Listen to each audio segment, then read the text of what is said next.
Live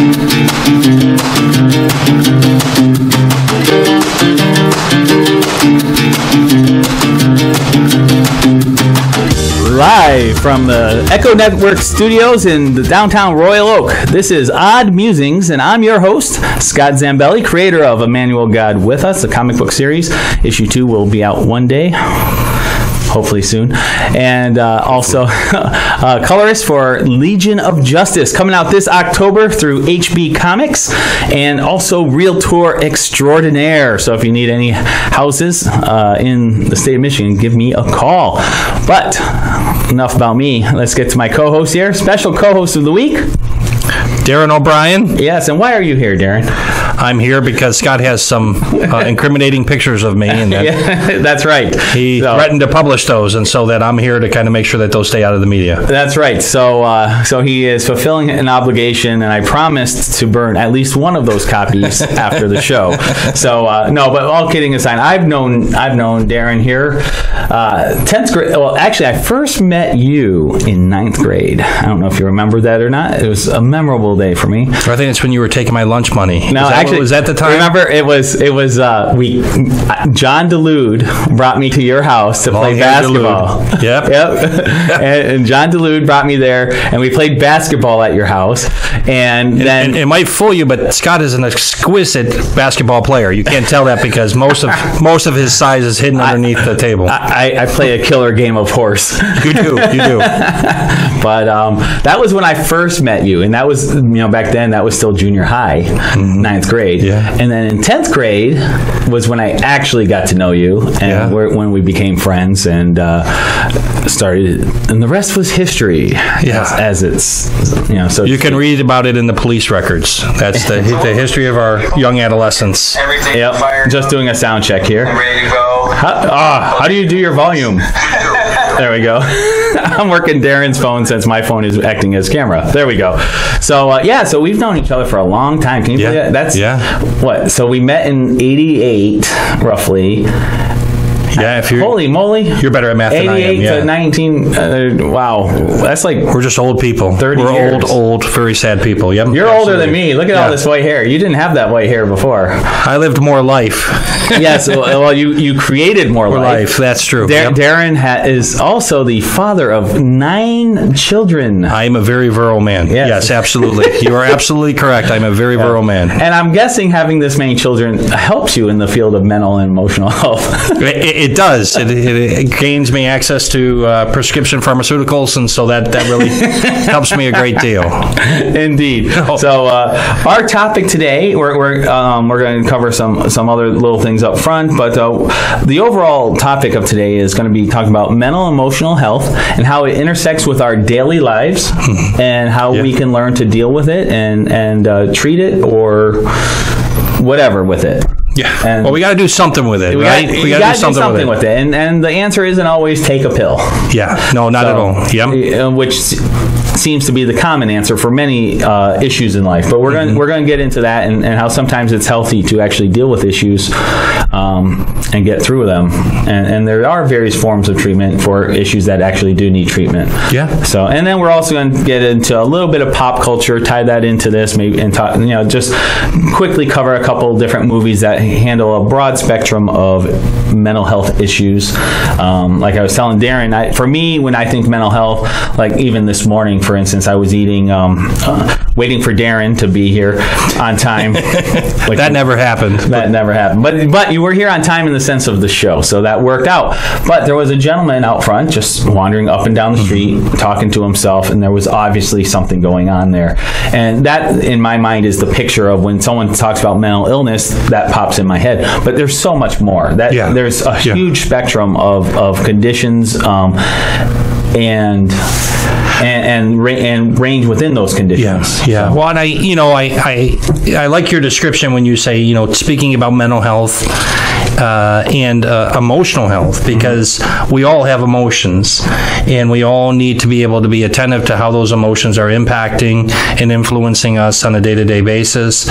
We also need to appreciate, in regards to our mental well-being, that there are some things that we really need to be aware of and honest with ourselves about in regards to struggles or difficulties that we may be having, or a family member may be having, that we really need to be able to seek some guidance in order to really try to understand how best to respond. Because what we really want to be able to do is try to build for people the best opportunities to respond to all the different needs and demands that they may encounter in regards to the daily drama of life and what life can throw at us. So yeah, great. So stay tuned for that.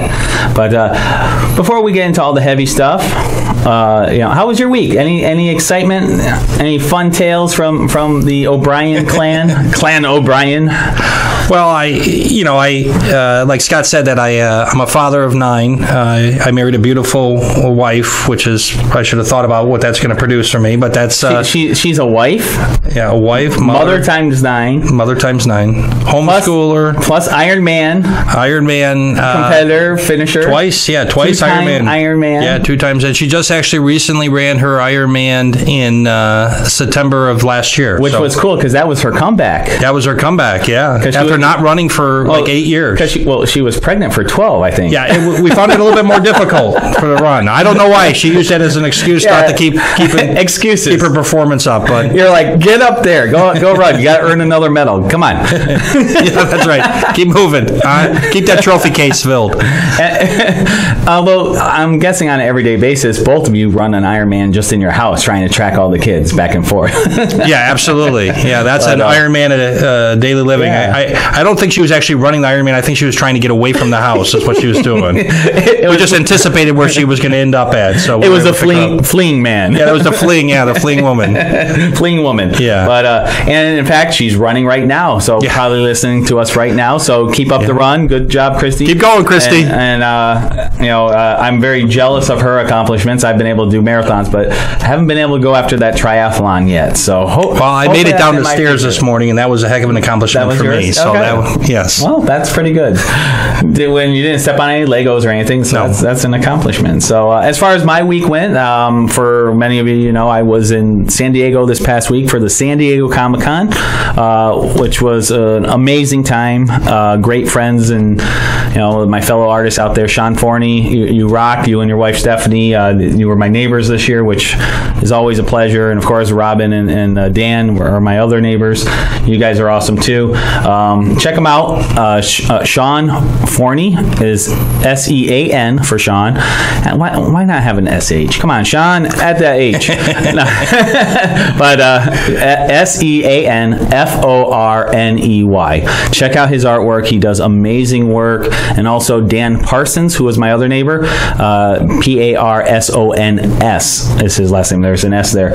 He has probably done more Star Wars comic books than any other artist in the last 20 years or so. He's got a huge collection of work that he's done, and he does a wonderful job. So check out both those artists. I can't recommend them enough. And as far as the content of San Diego Comic-Con, I gotta give a shout out to Kevin Meinert too. Kevin. He was my travel mate. We roomed together. We had an awesome Airbnb together, and then also enjoyed the show together as well. Check out his artwork, Kevin, spelled like Kevin, but Meinert is MEINEART. So check out his artwork. Also another awesome artist. But as far as San Diego Comic-Con goes, we will give a complete wrap-up next week. Brett will be calling in from Florida, and we'll do a split screen from the beach. I assume he'd be. He might be from the beach. He might be at Universal Studios. He might be at Disney World. He's going to be hitting all those places, or he could just be at his sister's because he's hanging out there too, catching up with family. So maybe we could play a game like Where in the World is Brett Pinson. If you can find him and mail in a photo of him walking down the street, you might we'll have a no prize for you. So so we'll cover all that, and the main topic too is we're going to get into. There were a ton of new trailers released this week for various movies and TV series. We're going to go in in there, nitpick and crucify a couple of them and praise some of the other ones, but give our opinions, based upon what we saw there, with the asterisk of we reserve the right to change our judgment once we see the actual movie. So there you have it. So on that note, I'm going to, I'll get the ad reads out of the way right now. So I'm going to talk about our two sponsors, which are awesome sponsors. And please check them out, because when you support our sponsors, you're supporting our show, and we appreciate that. So Loringer Family Chiropractic, your journey to wellness begins here. Build a healthy lifestyle with chiropractic care. At Loringer Family Chiropractic Center, they take great pride in providing the finest chiropractic care to each and every patient. Loringer Family Chiropractic offers on-site digital x-rays, massage therapy, orthotics by foot levelers, Young Living essential oils, aromatherapy, a full line of vitamins, and a family-oriented environment. So give them a call, 734-697-4244, or visit LoringerFamilyChiropractic.com. Or better yet, go to oddmusings.com, click on our sponsors page, and there's a link there to take you directly to them. As you know, Brett is a regular client there. He's been there for years, since he had his accident a while back, which he's talked about on the air before, and they take great care of him. And my daughter Ashley also used them for a period of time, and they were such a blessing to her and the needs she had for her back. So thank you for all you do, Loringer. Check them out. And last but not least is our awesome partner, International Minute Press, who they provide a lot of our prints and other needs, like our banner and business cards and other things for Odd Musings, as well as Brett and I's artwork that we do. International Minute Press in Plymouth, Michigan prints, promotes, and designs you. Artist owned and operated, the team offers specialty printing services, custom graphic designs, marketing consultation, and promotional products to boost your business. IMP, International Minute Press, has the services and skills to help artists and entrepreneurs looking to take their business to the next level by exceeding client and customers' expectations. So visit them online by clicking their logo on our sponsors page at Odd Musings, or by going to www.myprinter.intlminutpress.com to learn more about their locations and services they offer.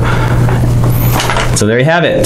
Check them out. You can see them there. Also, tell them Odd Musings sent you. Use promotional code ODD, and you will get a percentage off, 20% off. Just had to double check it didn't change. 20% off your order when you mention Odd Musings. And even though you're not local to them in Plymouth, Michigan, that's okay. They ship all across the country, and they do awesome work. Sold a bunch of their prints right at San Diego Comic-Con this weekend. Had a lot of compliments on the quality. So there you have it.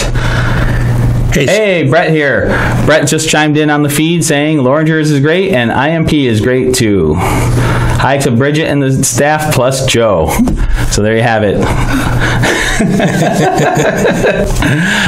So we have to behave because Brett is listening. Hello, Brett. Hello, Brett. I hope you're working on your tan. I hear Brett is doing awesome down there, and I had a chance to speak to him briefly this morning. So look forward to next week having him on the show. So back to... Well, Scott, can I give a shout out to my kids? Yes, please do. Please do. Otherwise, they're gonna be harassing me about that. So, Aiden, they outnumber Trinity, you, so. Felicity, Liam, Claire, Sean, Nolan, Declan, and Immaculate. Your dad says giving you a shout out. I'll give a shout out too to all of you. I can't remember that many names. It's a lot of love coming from Scott right now. A lot of love. Okay, so in a typical situation when people have two kids, a stressful event will occur and you have to scold the child. And in that heated moment, you have trouble remembering one child's name, and you call the wrong name. Do you go through like 8 names before you get to the right one? Yes, it's an exhausting process. By the time you get the right name, you don't even remember why you're yelling at them. No, the funniest part is that you would call your boys girls' names, and so I can understand where they're... where their gender confusion may come from later on in life. You're like, Claire, but I'm not Claire.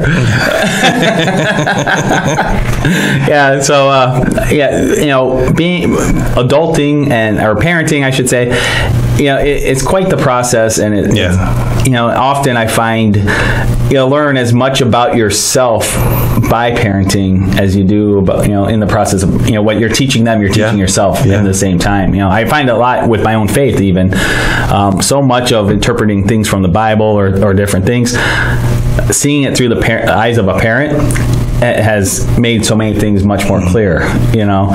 Yeah, the truth of it is that children really do cause us to become better people. They really challenge us to become more than what we can become on our own in regards to that. So part of reaching that human potential is in regards to that, like you said, the struggle of parenting and kind of going through all those, all that drama that goes with all those things. It's an absolute wonderful experience. I oftentimes get people asking me, you have 9 kids. Are you done yet, or are you ready to sell any of the children off? And I'm like, no, we won't be selling. We won't be doing a yard sale of children. But then you're like, wait a minute, how much are you offering? Yeah, right. what's the asking offer? Yeah, I wasn't considering it, but now that no, I'm just kidding. But in all reality, family life is meant to be a wonderful experience, and I've been blessed to actually have that opportunity. In abundance. And we live in a society where it's almost been turned into we're talking about mental illness, emotional health, mental health, but having a child has almost been labeled a condition to be avoided. A lot of people see it as a death sentence or something that, there's so many people who, and if you want to choose not to have kids, that's fine. I'm not, it's not a commentary against you. I'm just saying in general, though, I'm always amazed at the number of people I meet who absolutely do not want children and want to avoid it at all costs, because it's like, well, I'm going to lose my freedoms, I'm going to lose this and that, and it's all about their own fun, but they don't understand the blessing they're missing out on. I think that comes with kids. That's an outstanding point to be able to really draw on. And I think some of that comes from a misunderstanding of the whole idea of sacrifice in general. That actually, regretfully, I think in our world today, we do a lot to avoid having to sacrifice. But the truth of the matter is, we really don't know ourselves until we know ourselves and know what we truly are all about, until we really discover what we're willing to sacrifice ourselves for. That's a good point. So when I look around and I see so many people sacrificing so much of their time and their energy towards doing meaningless things, either playing on their iPhones or kind of like purchasing, big, expensive cars or big homes or whatever, you really do need to take a look at that and sit there and say, is this really what I'm giving my life for? Now, when I come home, we've been blessed with a modest home and a good life, and we've been richly blessed in that regard. But I get the opportunity every morning when I wake up to look at my kids and know that this is what I'm giving my life for. And actually, I've really made a change in life, or change that'll ripple through generations to come. Oh, yeah. And so I do think that it is important for people to really continue to be honestly evaluate, what they are sacrificing their lives for. We only have one life to give. Mm-hmm. And so many, because it's not just children, it's even those, those soldiers that, are giving their lives and sacrificing in that way, and so many other people. But the real heroes that we end up admiring in life that really are transformative to us are those that have really represented their willingness to sacrifice and give of themselves. Yeah, I agree. And, without turning this into a whole family conversation, I am definitely qualified to have that conversation. Oh, I just want to point that out. I can go there. Oh, and I think it'll be a great topic. That's where I live, Scott. But we only have less than an hour, so we're going to keep moving forward. But I love that topic, and I definitely want to address that in some future episode. But to give a little history as far as who Darren is, who is this mystery man sitting beside me? I didn't mention, this was on the before show, I mentioned it briefly, but Darren and I, oh, I called you the wrong name. That's like... Ooh, I feel flattered. Yeah? You call me Brett. Okay. We've known each other all the way back since high school. We actually met in junior high, but high school was when we really became friends. And so it's been about 30 years now that we've actually known each other, which is just insane. That somebody could tolerate you for that long. I absolutely agree. It blows me away, but you do, and I appreciate that. But out of high school and stuff, you ended up, you chose to go down this path of getting involved with mental health. So tell us a little bit about that journey, how you got there, and what exactly is it that what's your specialty, and what is it that you do? Sure. They have my initial draw to kind of working in this field, especially a field that's considered a helping field in regards to people, is that I just really actually have a deep love and appreciation for people as a whole. I think people are remarkable things to interact with, and that we can learn so much about ourselves from just the interactions that we have with other people, especially when we're working with people in areas where they're being challenged or facing substantial adversities. So initially, my initial draw was just the draw of just kind of enjoy being with people. My other piece is in regards to the field of psychology in general, is in regards to the extraordinary complexity of the human person, and the drama of our ability to, or our drama of our drive to reach our actualization as individuals. And so I really just loved that aspect of the challenge of kind of going to work every day and kind of being surprised and kind of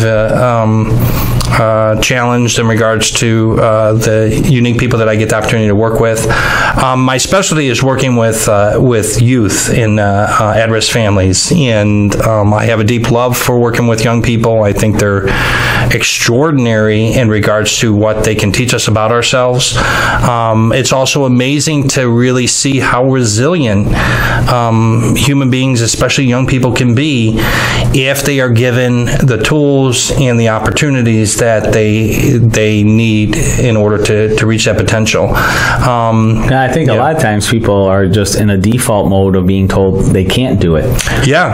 So their mindset is automatically to give up, and they don't realize they have that power to move forward if they're given the right tools. Yeah, there's some real truth. I mean, there's some real wisdom actually in what you say, is that, oftentimes, and I don't think it's just with young people in general, but people as a whole, we've come to really underestimate our power to really transform the world around us and the impact that we can have. A smile goes a long, long way, is much more powerful than, a lot of other things that we end up throwing at problems and challenges that we have. For me, a lot of my experience in working in this field is being willing to join with that person in regards to their experience is healing, to not feel alone, not to feel isolated. And I think that's why it's important for us to really have an honest and open discussion about mental health and emotional well-being, is because a lot of people do suffer alone, and they oftentimes feel shamed or embarrassed or feel somewhat rejected by the different struggles and challenges they have, because they haven't had the opportunity to appreciate, because we oftentimes keep these things silent, how much of our struggle is shared by other people. And how much of this do you think is contributed by social media, where it's a virtual life that they're living instead of reality? And for instance, myself, I just was in San Diego. I posted a ton of pictures, but I posted all the fun stuff. I posted the highlights, right? I didn't post the 6 miles a day I was walking and how exhausted I was at the end, and how, I don't post that stuff. So for somebody who maybe is struggling with certain things, they're looking online, they're seeing everybody's highlight reel, but they're seeing it as this is normal life for everyone else. People don't post their miserable moments. You know what I mean? Right. So do you think that contributes to people feeling like maybe, well, I'm alone, I'm the different one because I have something going on in my life, and when I look at my feed, all my friends look at it, they're having fun every day. You know, does that contribute to that? Yeah, I think we honestly need to really look at this growing social reality that we're moving ourselves to operate in, because there is a real inhuman quality to it. And it in the field that I'm in regards to counseling and psychology, we've come to really start seeing more challenges manifesting for people because they've become so disconnected in regards to each other. The reality is that we need to be able to be relationally connected, and we're putting substitutes in there that actually are not actually healthy. One of the things I thought was, this kind of maybe fits a little bit with your show, is there's a wonderful scene in Good Will Hunting where Robin Williams and Matt Damon are sitting on a park bench, and it was just after Matt Damon had really given Robin Williams kind of a tongue lashing and challenged him, and really kind of just really tried to say, well, you've not really lived a life, you've been sheltered all your life, or you've not really lived, because Matt Damon was repeating out all these facts that he knew, all these other things that were going on, and Robin Williams came back and said, you know a lot about Rome, or the Mona Lisa or whatever, you've read a lot about these things or whatever, but you've never touched them, you've never actually gone there, you've never actually spent time there. And it was a real awakening for the Matt Damon character, because he really got hit in the face, because he really had not done any of those things. He just read about them, or he never really allowed himself to actually interact. And why? Because he wasn't at that time able to brave the relational connection that he would have to have in order to do that. Well, it also shows, like, we have a lot of people today who are they have a lot of facts, but knowledge and data or intellect, however you want to word it, is different from wisdom. And we have a lot of people with a lot of knowledge but little wisdom, because wisdom is gained by doing. That going out. Well, it's gained also by reflecting, really deeply reflecting in regards to. Yeah, but like when I did the Comic-Con in France, that was a whole experience I could never have read about. I've seen the Eiffel Tower. I went to the Eiffel Tower. There's a difference between seeing somebody's post about going to the Eiffel Tower and me going up there and doing it myself. World of difference, and it's bringing. And there's something about touch. There's something about actually touching that thing and seeing it for yourself, and something, you just want to touch it. That's why you got right, Dominic. Your demon head, big sign, do not touch. And what do they do? I couldn't agree with him more. But there really is something about the need to touch, because there's, even if I'm standing in front of it, the touch is what makes it real. Somehow. Well, we can even see in regards to children that have been in orphanages, like in Poland and Russia, for examples, but elsewhere too, that that haven't had that human touch or that human connection in a physical, like our physical connection with each other, that they actually do not thrive. They actually underthrive, or they suffer substantial impact by that loss. And so this whole sense that we can somehow live in an anesthetized life where we don't necessarily have to touch each other or kind of interact with each other, we can just interact through video or whatever, screens or whatever, is really inhuman. I mean, you have to call it for what it is. That's not human interaction, and it's just an exchange of lights and colors and data and these types of things or whatever, and that's isolation. And a lot of people in the world today, especially in the Western world, are really struggling with a loss of sense of meaning and purpose, because they are living in such isolation, because our meaning and purpose is really, we discover that through our interaction with one another. And so we can see our political systems, our social systems, our educational systems, so many of those structures and institutions are breaking down because we are no longer living in a human environment, right? And we need to take that very seriously. And in my working with young people, that's a real quality.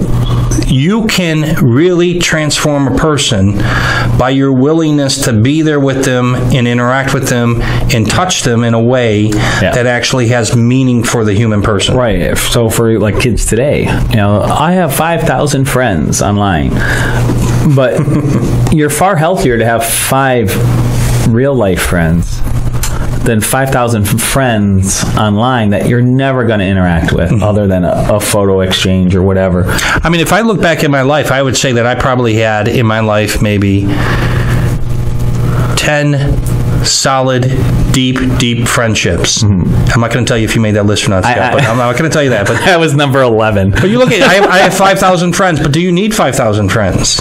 Or do you need 10 friends that really matter? Right. That really know you and understand you, that really can kind of stand their ground with you. Well, and the reality is, people only have so much time to invest in each other. Time is finite. And if you really did have 5,000 friends, how much time are you investing in each one to really create that knowledge and know-how? So even if you had 5,000 people you're physically interacting with, there's only so many people you can actually get a true relationship with, where you get to know each other's heart and where they're coming from and their thoughts and ideas, and have those experiences that build loyalty and trust, and so you're there for each other and those kind of things. You're limited by that, and if even if you did have 5,000 physical friends, there's no depth there, So even people have relationships when they're just jumping from person to person to person. There's no depth there. You're not creating meaning, and a relationship is much more than just saying hi. Well, and this goes back to this whole sense of emotional well-being and mental health, because a big part of it is how we choose to organize our lives, and we really need to really think about that, because the challenge that we run into now is that the current social kind of push in regards to how people need, what people need to have, what they need to be involved in, what they need to be spending their time on, what they need to be spending their resources on. We really need to step back and say, is that really what I want? Is that really what I desire? Because reaching our full potential, which is what we're talking about, is not about getting a trophy or getting the best of electronics or whatever, the newest updates or whatever and stuff like this, or getting 5,000 friends on Facebook. It's in what we're willing, again, coming back to the sense, what we're willing to sacrifice and struggle for. Yeah. And we really need to look at, what are we giving our time for? What are we going to do these things? And so a lot of people, I think this goes back to what you were saying earlier, as far as, a lot of people are trying to, default to anesthetizing any sense of pain or hurt. But a lot of times that pain or hurt is really a signal to us that maybe things are missing in our lives, or new opportunities of growth need to be discovered and kind of brought out into the light, that we need to really pay attention to what that's signaling for us. Right. And again, the human connection is really where that power is released. Awesome. That human power that potential is released. All right. And to steer it back to the mental health side of the issue, and then we're going to try to marry those two together a little bit later.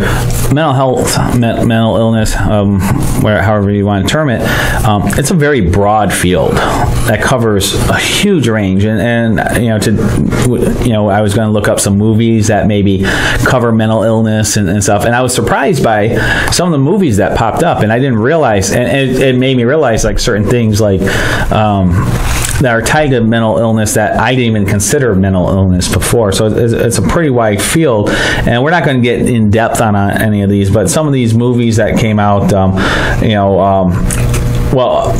the one that ties in really directly, but more on a pop culture fun side of things, is Unbreakable, the trilogy Unbreakable and Split that came out, and they just released the trailer for Mr. Glass, which is the third movie in that trilogy there. Now that's a movie you and I have both seen, and I gotta say, when I first saw Unbreakable, I was blown away, because I remember watching the movie, and about halfway through the movie is when it's like, wait a minute, this is a superhero movie. Whoa, what's going on? And I was enjoying the movie up to that point, but once I realized it was a superhero origin movie, I'm like, what's this? And then Split covers multiple personality disorders. Now, for someone like you, with your background, like I'm watching this, I'm a very lay person in this, so I'm just enjoying it for what it is. Now, from your standpoint, though, how are these movies for you?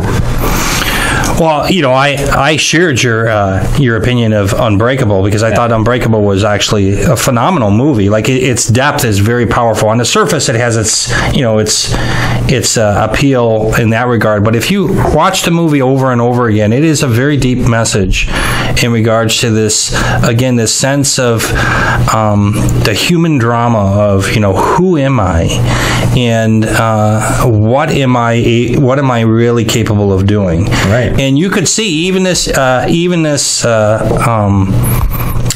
the lead character played by Bruce Willis, even his character he always had these superpowers. It wasn't like these weren't ever there. He always possessed these. It's whether or not he was going to make the choice to believe in his ability to obtain or to reach this potential. Right.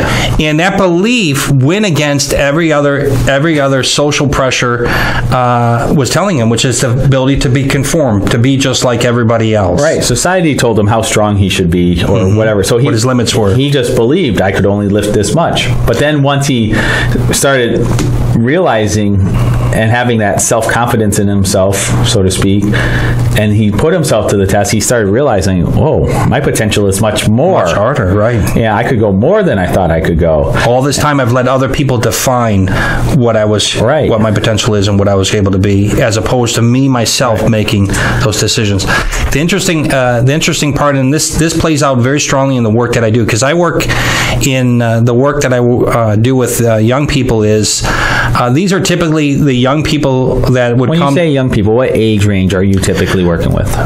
Typically, the age that I am kind of set to work with is between 5 and 18. Young as 5. Yeah, young as 5. My focus where I tend to be most used is working with between 11 and 18 years old, and so that again, there's a lot that happens during those years. Oh, yeah. Defining pieces that happen with that. In a perfectly normal, healthy life, those are hard years. Yeah, those are. Never mind. You're talking about drama. That's where your drama years are happening. Yeah, just by themselves, and then you factor in different adverse conditions that these people are facing, and now they're multiplying the issues.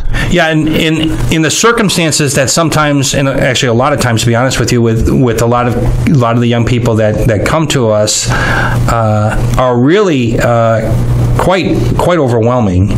Dealing with a lot of trauma, a lot of abuse, a lot of some of our kids have experienced substantial losses and hardships. Some of them are in family systems they're substantially compromised and afflicted with all kinds of emotional and kind of generational issues and stuff. So the circumstances are what they are. I mean, that's the first thing that we really need to honestly look at, is we have to accept our circumstances for what they are. Yeah. But our circumstances don't need to define us. Right. And so the real power that we end up having, because all these young people that we tend to interact with in the work that I do, is in order for them to come to us, they've had to have failed in pretty much every other area in regards to services and support and everything else. It didn't kind of like work. The last line of defense is what you are. Yeah, last line of defense, to really try to take a look and say what really needs to happen and what needs to be done. The ironic thing that ends up occurring is oftentimes what needs to be happen and be done isn't done in the therapy office. It's done in regards to creating these opportunities and these experiences for the young person and the community around them to interact in new ways, to build new relationship, to build new resiliency. But the challenge comes is being able. The principle that I came to understand is that you need to elevate in order to motivate. And so you really need to be able to elevate a person's perception of who they are in order for them to motivate to do what's hard and what can be accomplished. So first and foremost, you got to break through this kind of thing is like, well, this is how it's always been, and therefore this is how it's always going to be. And kind of build in a belief and an understanding that you don't need to change. The circumstances can remain what they are, but you can still become a transformative person. You need to be able to transcend the circumstances, not necessarily just wallow in them. Then when you're able to do that, you're able to turn those circumstances into ways that can work to your advantage, elevate you. You start seeing the potential and opportunities and the circumstances that weren't there before. If you've had a horrible experience in life and these types of things, then you understand the drama of life in a much more sobering way than maybe somebody who doesn't. You're going to evaluate life based on real concrete deep meaning. You're not going to take things for granted, right? And those types of things. So I just think that's a big piece. Yeah, that comes out of the Unbreakable piece. So often, Unbreakable movie. So often you hear about, typically it's medication everybody wants to get put on to try to get rid of that emotion, but in your field, what you're finding is it's usually the engagement that is actually what helps get them through it, not just the human dimension. Yeah, I mean, I'm sure there are cases where, there's a spectrum all across the board where there's different severity of things, and sometimes sometimes there are treatments that medicine is the needed cure. Well, but sometimes it's not. Yeah, and sometimes it's not, and that's where we really need to be discerning because you do need to maintain a balance of both. Because for example, depression, which is an experience that many more people are becoming aware of and more sensitized to. There is a period where depression can be mediated in regards to building relationships and kind of really reconnecting with a support system that can really support in the areas that are most needed. But depression can reach a level where it becomes a chemistry issue in the brain, where you're fighting chemistry.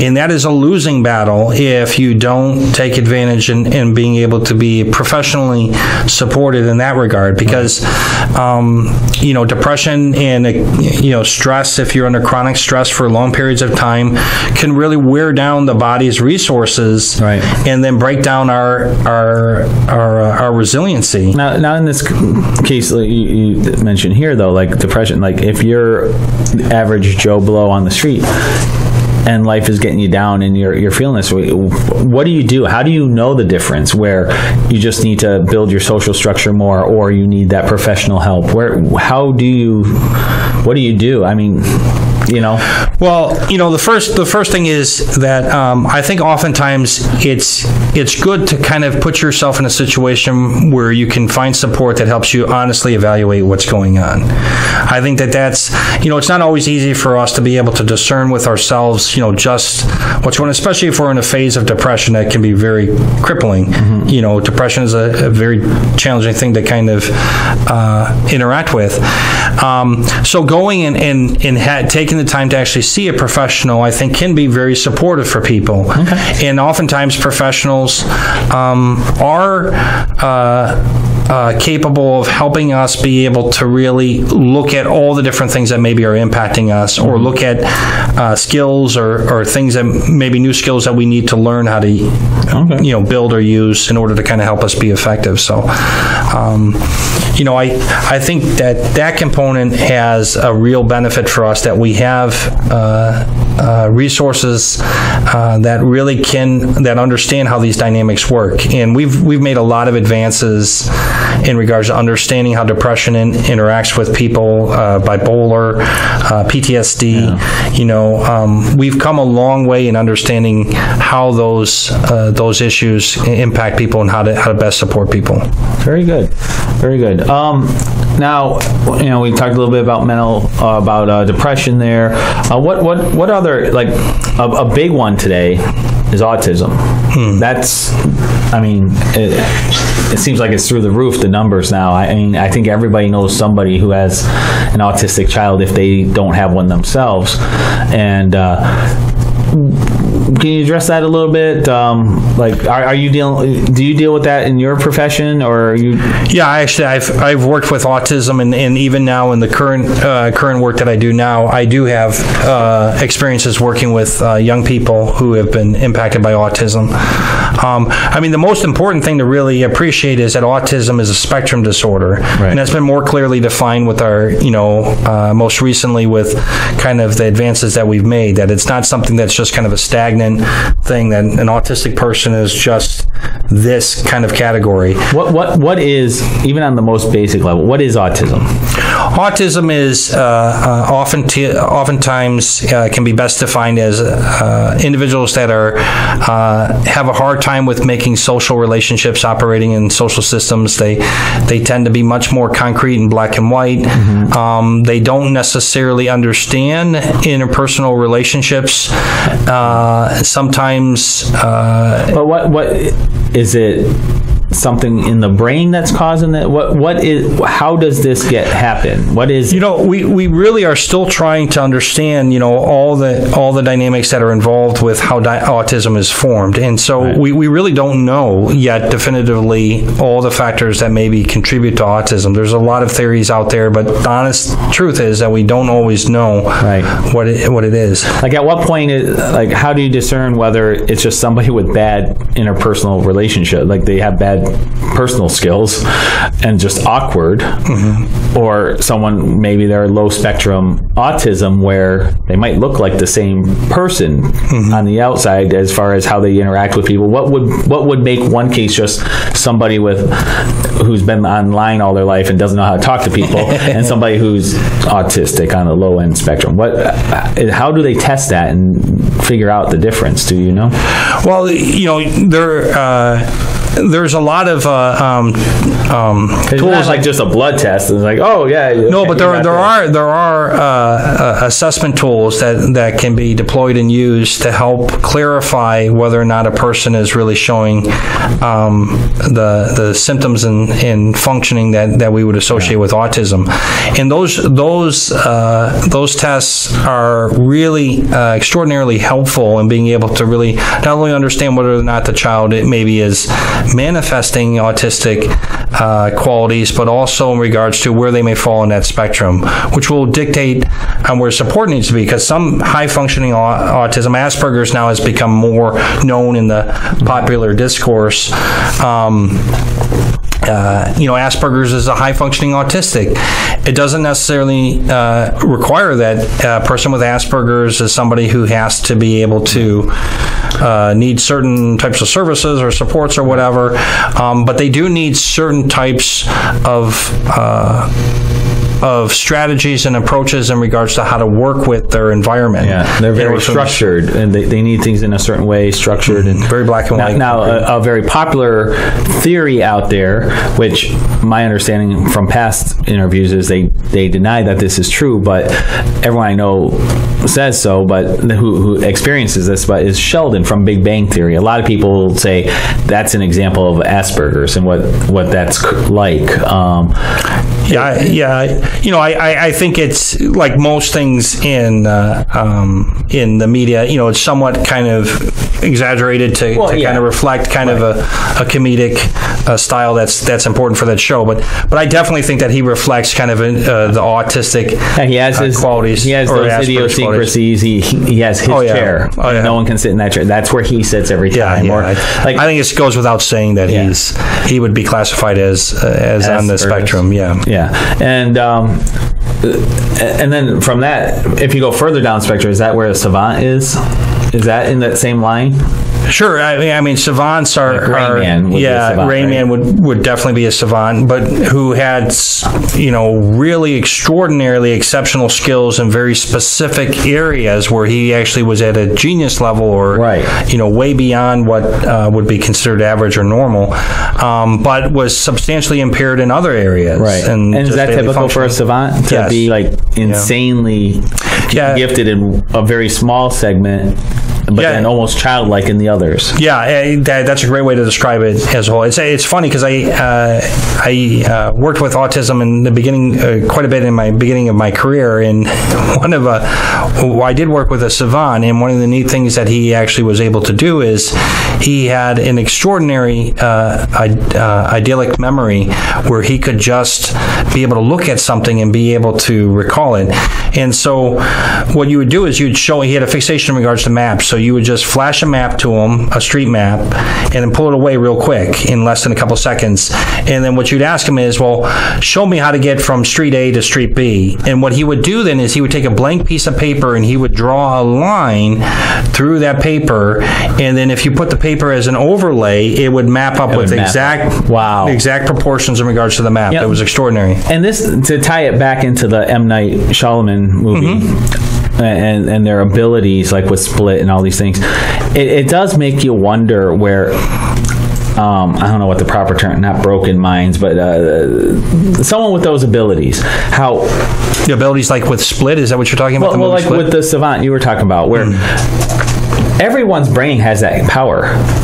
We could theoretically, you showed it for a split second. It's not like he had an extra 10 pounds of brain in there that gave him this ability. He has a brain just like everyone else, and our brains have these abilities where, imagine if we could access that somehow and use somehow to do that. It's just amazing what the brain is capable of. Like even like in Rain Man, now that's a fictional movie, but there are people with these powers or Beautiful Mind. Beautiful Mind, I think is a good example. But he dropped the matches and instantly was able to count them. There's people who can do that. It's just blows me away. Or the photographic memories that and I read a case before where the guy's memory was so perfect it actually drove him crazy. Yeah, he couldn't track time. Yeah. Yes, that's right. Because memories from 5 years ago were as fresh as right now. That's correct. And it drove him crazy. Yeah, actually. Yeah, he actually... Yeah. Oh, crazy is probably the wrong term. Yeah. Sorry. Well, what's the right term? I'm sorry. Actually. But I don't think it ended well for him. Yeah. But it's weird how... And that's another thing where it's sometimes these imperfections we have in a healthy brain actually is what makes it healthy, because that's what gives us our perception of time, is that fading memory. It's where we're able to line them up and figure out, you know what I mean? Well, I think that goes back to kind of really reflecting that how we need diversity and kind of uniqueness that each of us bring. Each of us brings very unique gifts. Yeah. Every mind is structured and gifted in unique ways. Right. And so some people may have these extraordinary abilities, but those extraordinary abilities are not the only thing that creates the human potential, because some people have very simplistic abilities that are very impactful. People that have great compassion or empathy. And just thinking like Mother Teresa, who had a profound impact, not just on the area where she operated or worked with, but basically on the kind of a global scale. People know her today. Yeah. I mean, she's passed away how long now? And what did she do? She pulled people off the street and just cared for them. And you can't get much more simplistic than that. Right. She just met their simplistic needs. However, she did it with great love and great capacity. Right. And so that simplicity too. The reason why I'm pointing that out is some of us look at these extraordinary qualities and say, "Wow, that's the human potential in its fullness." Right. But the human potential also manifests in its greatness in the simplicity of life. You don't need to necessarily have extraordinary abilities. You just need to live an extraordinary life. An ordinary person living an extraordinary life is what we should all be striving for. Yeah, and to access that, that's where we get into developing emotional health, which will lead to they're two distinct things: mental health and emotional health. And where would you say, because we're running out of time here, so we're going to have to start wrapping this up. In ending here, how would you like to tie this together? Well, I think, I think we need to, if we look at what the theme that seems to be coming out in the conversation that we're having today is, the sense that we need to be very conscious of living human lives. We need to fully appreciate what it means to be human in regards to what we really do need, and actually really balance off whether or not the things that we currently have operating in our life are really detracting from that or adding to that. Mm-hmm. In addition to that, the other piece that I think is really important is that life is a drama. Life is full of adversarial types of things. Life isn't fair, and life doesn't. Life is not fair. Life will have a lot of crap thrown your way. Yeah, right. We're not all given all the things, but what we are all given is we all are given potential in regards to our ability to succeed. I'll poorly retell this little saying because I don't have a photographic memory. But there's this saying that I heard a long time ago, which I thought was great. There's this guy, he's praying to the Lord about strength and being able to do all this stuff. And so the guy says, okay, go push this rock. So he goes, pushes the rock. He's like, okay, I push it. But it didn't go anywhere. He's like, push it again. And for years, he's telling this guy, finally, the guy's like, God, I'm not doing anything. This rock isn't going anywhere. But then something occurs and he had to go do it. And he was now strong enough to do it because he spent years pushing this rock. That's right. And from his perspective, it was meaningless. But in the end, it developed him to do what it was he was meant to accomplish. And I think there's so many things that even my own life where a lot of times I feel like I'm going in circles with my art, where it's like, I'm not getting where I want to be. I have these goals. I'm not getting them. But when I take a step back and look at it as a whole, and I evaluate the journey, I think that's a big problem too. Sometimes taking a step back and evaluating the journey, even if you have weight loss goals, taking that before and after picture helps, because when you look at yourself in the mirror every day, you might not notice the change. But then a year later, you take that old picture out and you put the current one, then you see the change. It's like, oh, it is working. Mm-hmm. And with my art, it's that way. I'll look back at certain pieces that I used to think was good. And I look at it now, I'm like, oh, why did anyone buy that? That looks awful. But it's because through my everyday progress, I'm not noticing the difference. But when I take that step back and look, I can see the progress. And then that gives me the encouragement to say, oh, I am growing. I am. And having that sounding board, and that's where people in your life come in too, where they can be that sounding board to help keep you straight and where you're going to. Yeah, in that adversity can either break us down or build us up, and sometimes both. And sometimes both, because sometimes we need to be broken down in order to be built up. Sometimes we have to. Yeah, exactly. You can't make a stained glass window without breaking glass. There you go. Well said. Well said. Go. So on that note, anything else to say regarding your topic? Anything you want to make sure? Any websites? Anything people should look up that comes to mind? If somebody thinks they may need help with mental health or emotional health or things like that, where would be a good first step for them? I stumped him. You did stump me. I was moving. Yeah, you weren't going to tell me. I think Google itself. If you just Google and kind of like your area and kind of say where might be a good place to kind of start and connect. Like would it typically be a psychiatrist to go to, or a counselor, or is there a typical? I think some of that depends on kind of what is currently going on. Okay. A counselor is really good to kind of really just look at what's kind of going on and evaluate and get some honest feedback. Going to somebody who's kind of wise and really is able to give good advice is also good. One area that sometimes people don't necessarily appreciate is their pastors or their priests. I was just thinking that. Yeah, are also wonderful resources, and I know that even in my in the work that I'm currently doing is we actually use pastors and priests, utilize them quite a bit in regards to uplift, and they can do things that actually actually are very powerful. That even there's some limitations on our capacity within the professional field. But it's not an either or situation. You can have actually both. Okay.